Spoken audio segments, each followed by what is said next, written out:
사랑하는 맑은샘 광천교회 성도 여러분, 날마다 주께로 12월 22일 수요일 큐티 가이드 영상을 통하여 만나 뵙게 되어 반갑습니다. 오늘은 미가서의 말씀을 살펴보려고 합니다. 먼저 미가서의 주제와 기록 목적에 대하여 설명해 드리고 큐티 내용 관찰로 들어가도록 하겠습니다. 미가서의 주제는 심판과 용서입니다. 자기 백성을 허물과 죄로 흩어버리시는 심판자이신 여호와의 언약적 신실함으로 그들을 다시 모으시고 보호하시며 용서하시는 목자와 왕으로 나타나고 있습니다. 이스라엘 조상들과 맺은 하나님의 불변하는 언약에 의존하고 있습니다. 미가서의 기록 목적입니다. 미가는 하나님의 자기 백성에 대한 소송을 제기하기 위해 글을 쓰고 있습니다. 미가서는 주전 8세기 전반 아수르의 간섭에서 자유로운 이스라엘이 여로보암 2세와 유다왕 우시아와 요담의 통치에 부유한 상류층의 부패와 공의와 정의가 시행되지 않아 타락한 시대를 정죄하고 있습니다. 그들은 부유함과 우상숭배 등으로 자신들의 풍요로움을 자랑하였지만 이것은 하나님의 축복이 아니라 심판의 동기가 되는 행위들이었습니다. 오늘 말씀의 제목은 죄에 대한 하나님의 증언입니다. 내용 관찰로 들어가서 1번입니다. 미가에게 주어진 여호와의 말씀은 무엇입니까? 1절 말씀입니다. 유다의 왕들 요담과 아하스와 시스기야 시대에 모레셋 사람 미가에게 임한 여호와의 말씀, 곧 사마리아와 예루살렘에 관한 묵시라. 모레셋은 팔레스타인 서남부의 낮은 산악지대에 있던 작은 마을로 예언자 미가의 고향입니다. 미가는 누가 여호와 같은 사람인가라는 뜻입니다. 그는 이사야와 동시대의 사람으로서 평범한 시골 출신이었습니다. 이러한 그에게 여호와의 말씀이 임했다는 것은 바로 그의 예언 활동이 온전히 하나님의 소명에 근거한 것이며 그가 선지자로서의 권위도 부여받았음을 밝혀주고 있는 것입니다. 2번, 하나님께서 사마리아를 어떻게 심판하시겠다고 말씀합니까? 6절에서 7절 말씀입니다. 이러므로 내가 사마리아를 들의 무더기 같게 하고 포도심을 동산 같게 하며 또 그 돌들을 골짜기에 쏟아내리고 그 기초를 드러내며 그 새긴 우상들은 다 부서지고 그 음행의 값은 다 불살라지며 내가 그 목상들을 다 깨뜨리리니 그가 기생의 값을 모았은즉 그것이 기생의 값으로 돌아가리라.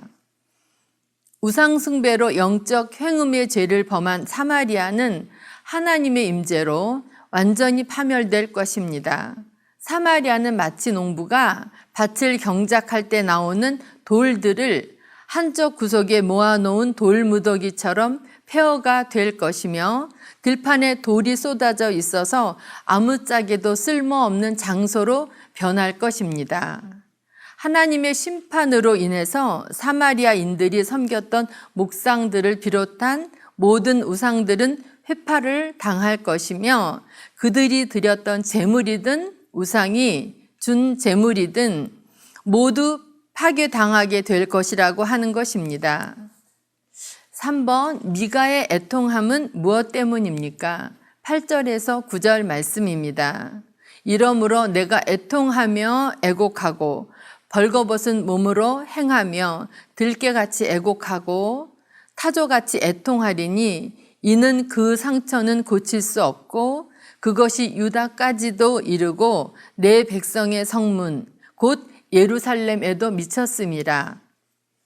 미가가 그토록 애곡하며 애통해 했던 이유는 하나님의 심판을 초래하는 사마리아의 죄가 더 이상 치유될 가능성조차 없는 상태에 이르러서 하나님의 심판을 당할 수밖에 없게 되었으며 그것이 사마리아로 국한되는 것이 아니라 유다 곧 예루살렘에까지 미치게 되었다는 것입니다.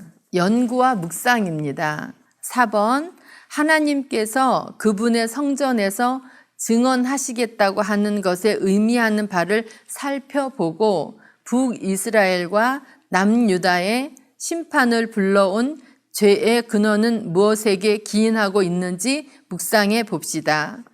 2절, 5절, 7절 말씀인데 7절 말씀은 내용 관찰 2번에서 읽었기 때문에 생략하도록 하겠습니다. 백성들아 너희는 다 들을지어다. 땅과 거기에 있는 모든 것들아 자세히 들을지어다. 주 여호와께서 너희에게 대하여 증언하시되 곧 주께서 성전에서 그리하실 것이니 이는 다 야곱의 허물로 말미암음이요 이스라엘 족속의 죄로 말미암음이라. 야곱의 허물이 무엇이냐? 사마리아가 아니냐? 유다의 산당이 무엇이냐? 예루살렘이 아니냐? 하나님께서 열방 앞에서 사마리아와 예루살렘을 고소하시는 것은 사마리아와 예루살렘의 멸망에 대한 예언이 열방이 당할 멸망의 전조임을 시사하고 있습니다. 열방은 하나님이 당신의 백성이라도 범죄할 경우 심판하시는 것을 보고 깨달아야 한다는 것입니다. 이스라엘 전체가 하나님의 심판을 당하는 것은 그들이 저지른 죄 때문이라고 하는 것입니다. 그들이 저지른 죄는 이스라엘 전체가 자신의 의지를 가지고 하나님을 떠나 우상을 숭배했음을 구체적으로 밝혀주고 있습니다. 삶의 적용 5번입니다. 하나님께서 나의 죄를 지적하실 때 마음으로 부정하지는 않습니까? 돌이킴과 순종의 어려움을 느끼는 것이 나의 완고함과 욕심에 있지는 않은지 생각해 봅시다. 큐티는 삶의 적용이 가장 중요합니다. 이스라엘 백성들이 죄로 인하여 결국 심판을 받게 되었는데 현대를 살아가는 우리들에게도 오늘의 말씀은 똑같이 적용된다고 생각합니다. 성령님께서 우리들의 죄를 깨닫게 해 주실 때 마음으로 부정하거나 완고함과 욕심으로 심판에 이르는 자리에서는 어리석은 성도님들 한 분도 없으시길 바랍니다. 오히려 죄를 회개하여 영적인 회복의 자리에 세워지는 지혜로운 성도님들 되어 하나님께서 준비해 놓으신 은혜와 은총과 축복을 오늘도 마음껏 누리시며 감사하며 기쁨으로 즐겁게 복된 나그네의 길을 천국을 소망하며 힘찬 발걸음을 내어딛는 성도님들 될 수 있기 바랍니다.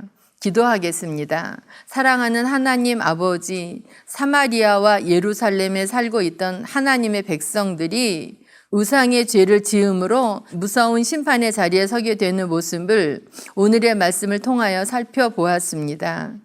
우리 맑은생광천교회 사랑하는 성도님들은 죄의 자리를 떠나 오직 하나님의 말씀에 순종하여 하나님의 뜻을 이루어 드리는 믿음의 삶을 살아내는 복된 성도님들 될 수 있도록 인도하여 주시옵소서. 예수님 이름으로 기도 올리옵나이다. 아멘.